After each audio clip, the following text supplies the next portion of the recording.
Perkenalkan, nama saya Rosalinda Septian Dewi dari Prodi S1 Manajemen Universitas Dinamika. Di sini saya akan menjelaskan tentang subsektor seni kriya dan juga ide bisnisnya. Pengertian seni kriya yaitu bidang keilmuan yang mempelajari pengetahuan, keterampilan, dan kreativitas berkarya rupa yang bertolak dari pendekatan medium, kepekaan estetik, kebutuhan keseharian atau utilitarian, dan mengandalkan keterampilan manual. Seni kriya juga adalah salah satu dari karya seni rupa terapan yang proses pembuatannya lebih mengutamakan fungsi dan kegunaan. Selain itu, seni kriya yaitu jenis kerajinan tangan atau handicraft dapat diartikan suatu atau karya bentuk yang dikerjakan secara manual atau dibantu dengan alat lain atau mesin yang gunanya untuk membagikan kepentingan manusia. Perkembangan seni kriya.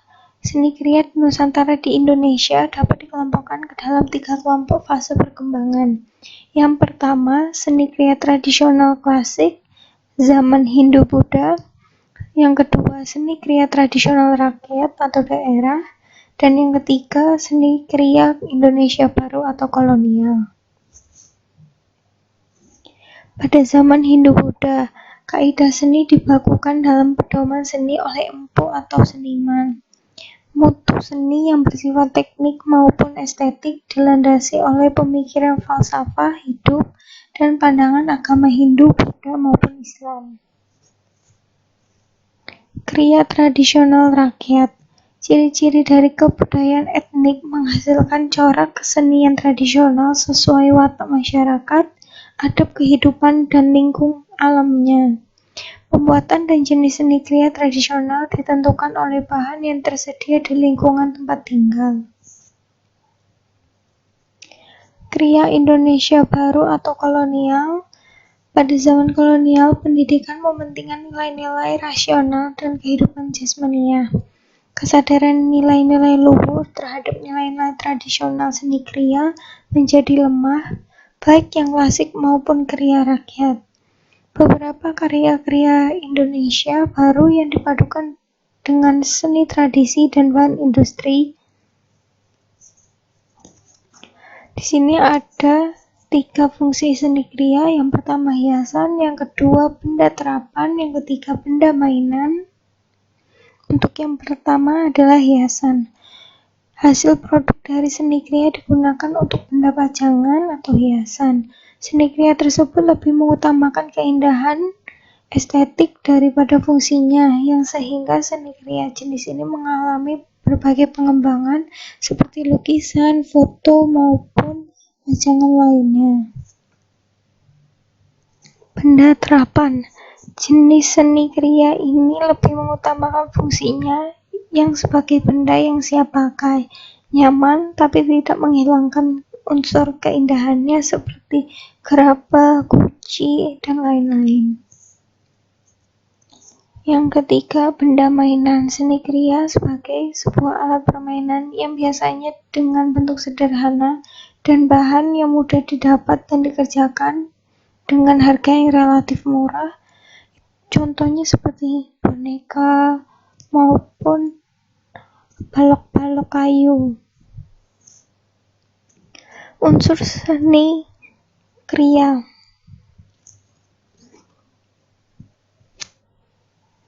Utility. Pertama, jaminan tentang keamanan orang menggunakan barang-barang tersebut. Kedua, barang yang enak digunakan disebut barang terapan. Barang-barang terapan adalah barang yang memiliki nilai praktis yang tinggi. Yang ketiga, barang-barang seni kriya adalah barang terapan barang yang wujudnya sesuai dengan kegunaan atau terapannya. Barang terapan dipersyaratkan memberi kemudahan dan keluasan penggunanya agar pemakai tidak mengalami kesulitan dalam penggunaan barang tersebut. Estetika atau nilai keindahan. Sebuah barang terapan betapapun enaknya dipakai, jika tidak enak dipandang, maka pemakai barang itu tidak merasa puas karena desainnya yang monoton. Keindahan dapat menambah rasa senang, nyaman, dan puas bagi pemakainya. Dorongan orang memakai, memiliki, dan menyenangi menjadi lebih tinggi jika barang itu diperindah dan berwujud estetik.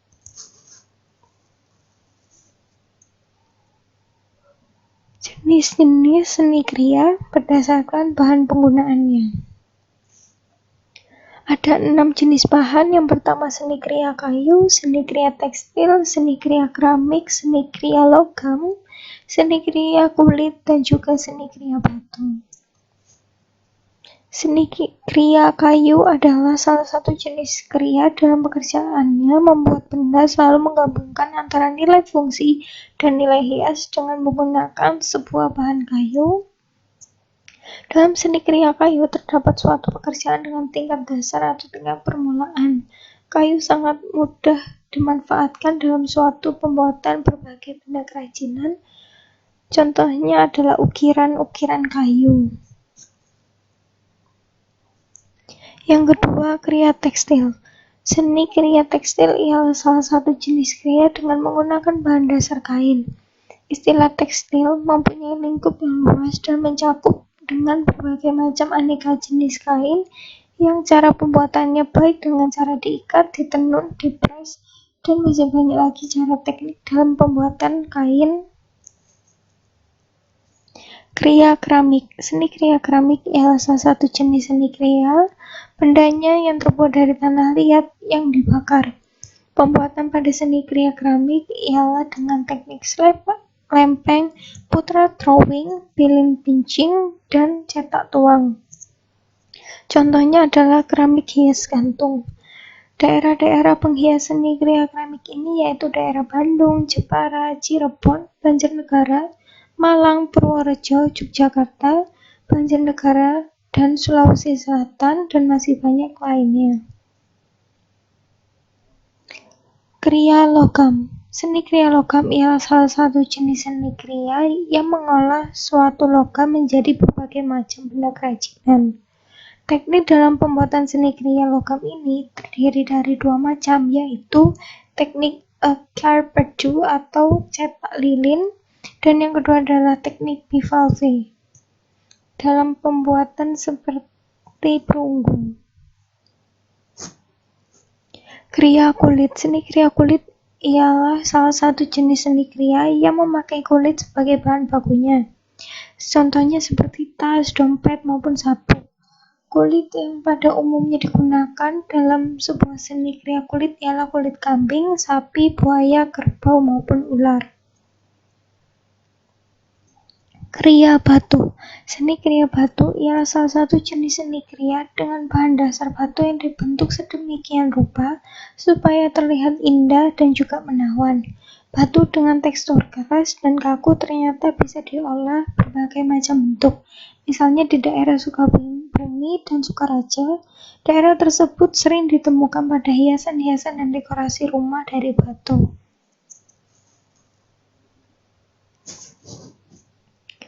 Berikut ide bisnis di bidang seni kriya. Produksi aksesoris atau perhiasan. Memproduksi bisnis bidang kriya salah satunya yaitu membuat aksesoris atau perhiasan. Perhiasan dapat digunakan oleh wanita, pria, baik dewasa maupun anak-anak. Guna menambah nilai fungsional juga dapat memperindah diri. Pemanfaatan aksesoris sebagai tambahan dalam memperindah fashion. Kenapa memilih aksesoris? Karena pada era zaman sekarang banyak sekali tren model fashion yang berkembang pesat. Oleh karena itu, kita dituntut untuk terus mengikuti tren fashion agar tidak ketinggalan zaman. Berikut contoh gambarannya. Yang kedua adalah produksi aromaterapi lilin. Lilin aromaterapi pun banyak diminati sebagai souvenir pernikahan, di mana hal ini merupakan peluang bisnis yang mulai merintis. Banyaknya perkembangan desain dan kekreativitasan seseorang juga bisa dimanfaatkan untuk membuat produk ini, dengan memberikan bentuk yang berbeda dan aromanya memiliki ciri khasnya masing-masing. seperti lilin aromaterapi jika berwarna pink, rasanya seperti strawberry, warna ungu lavender, dan memiliki berbagai macam bentuk agar pelanggan ingin membeli dan menarik konsumen untuk terus membeli produk itu. Pengrajin keramik hias. Di Indonesia, perkembangan kerajinan keramik banyak diminati oleh masyarakat. Perkembangan tersebut biasanya disertai dengan bentuk usaha dari industri rumah tangga menjadi industri kecil. Keramik tradisional tetap dikerjakan sebagai usaha rumah tangga, sedangkan keramik hias telah dikerjakan dalam bentuk industri kecil. Untuk itu, keramik tradisional atau gerabah memberikan sumbangan baik pada aspek teknik maupun aspek bentuknya. Usaha kerajinan merupakan usaha yang telah lama ditekuni dan menjadi usaha turun-temurun bagi masyarakat Indonesia. Bahkan banyak sekali hasil produk kerajinan telah menembus pasar ekspor ke mancanegara. Kerajinan keramik biasanya berupa vas bunga, guci, perabotan rumah tangga, dan berbagai souvenir cantik untuk beragam keperluan, contohnya seperti hiasan maupun hadiah. Mereka biasa membeli keramik untuk dijadikan aksesoris rumah. Kerajinan keramik tak hanya digemari oleh masyarakat lokal maupun internasional. Banyak pula turis mancanegara yang terpesona dengan kerajinan keramik khas Indonesia ini. Berikut adalah gambaran dari keramik. Yang pertama guci dan juga keramik hias dinding. Terima kasih.